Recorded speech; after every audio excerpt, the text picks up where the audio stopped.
존경하는 300만 인천 시민 여러분, 안녕하십니까? 5분 자유 발언의 기회를 주신 존경하는 허식 의장님과 의원 여러분, 유정복 시장님과 공직자 여러분께 깊이 감사드립니다. 얼마 전 인천시 공직자 홈페이지인 업무정책 포털의 자유토론방에서 큰 반향을 불러일으킨 게시글이 있습니다.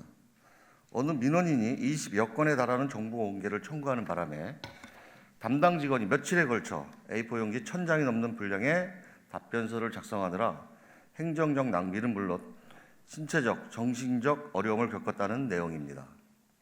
특히 이 같은 일은 집행부와 의회 사무처를 가리지 않고 시 전체에 걸쳐 일어나고 있어서 공직사회의 분위기와 사기에도 악영향을 미치고 있다 합니다. 조회수와 공감수 댓글 반입까지 엄청난 이 글을 시장님이나 각 실국장님께서도 읽어보셨는지 모르겠습니다. 댓글 몇 개를 가져왔습니다. 한번 보시죠.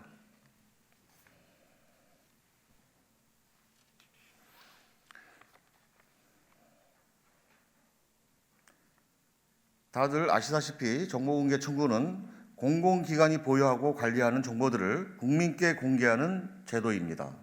국민의 알 권리를 보장하고 행정 참여를 유도해 잘못된 부분을 바로잡는 수단인 것입니다. 인천시정을 감시 견제하고 시민의 어려움을 해결하는 일을 하는 우리 시의원 입장에서 정보공개 청구는 많은 시민께 권장할 만한 제도입니다. 실제 이를 활용하는 시민도 많습니다. 최근 5년간 인천시에 접수된 정보공개 청구 건수는 2018년 6,131건에서 2022년 8,303건으로 꾸준히 늘어났습니다. 올해 8월까지 접수된 건수만 7,487건으로 연말쯤에는 역대 최고치를 기록할 전망입니다. 하지만 앞서 언급한 정보공개 청구의 순교 기능이 아닌 공직자에게 과중한 업무 추가를 부여하거나 괴롭힘의 수단으로 악용되는 등 제도의 취지를 흐리는 사례가 있는 것도 사실입니다.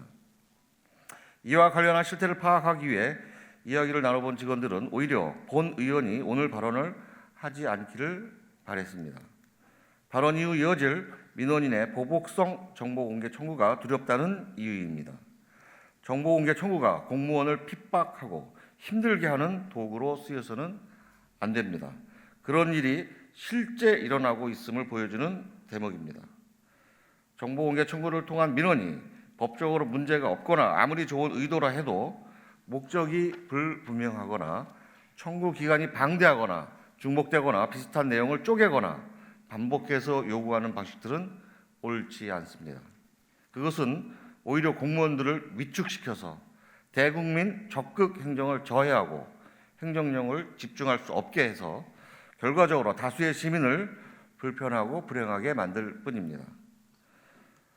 존경하는 시민 여러분, 그리고 시민을 위해 불철주야 애쓰는 시장님과 공직자 여러분, 본 의원의 발언은 시정에 관심을 갖고 정보공개 청구를 하는 민원인을 규탄하기 위함이 결코 아닙니다.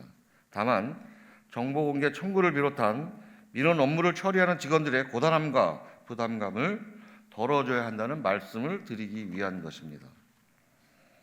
현재 우리 인천시를 비롯한 대부분의 지자체에서 민간 업무 담당자 보호 및 지원에 관한 조례를 운영하고 있습니다. 하지만 피해 예방보다는 피해를 당한 직원들의 지원에 무게가 실린 사후 약방문식 조례에 가깝습니다. 시장님께서는 일선 직원들이 본연의 업무에만 집중할 수 있도록 민원 전문 상담관 제도를 도입하거나 정보공개 청구가 반복되는 분야를 데이터베이스화해서 직원들이 자료 준비에 품을 들이지 않게 하는 등 고의적, 악의적 민원에 대응하기 위한 조례와 제도를 마련해야 합니다. 또한 민원 응대 직원이 큰 실책을 범하지 않는 이상 인사불이익이나 불친절 평가를 받지 않도록 배려해야 할 것입니다. 각 실 국장님들과 과장님들께서도 부하 직원의 어려움을 외면하지 마시고 먼저 만나서 도와주시길 바랍니다. 본 의원을 비롯한 의회에서도 조례 개정을 포함해 공직자 보호를 위한 모든 대책을 고민하고 마련하겠습니다. 끝으로 지난 7월 경기도 화성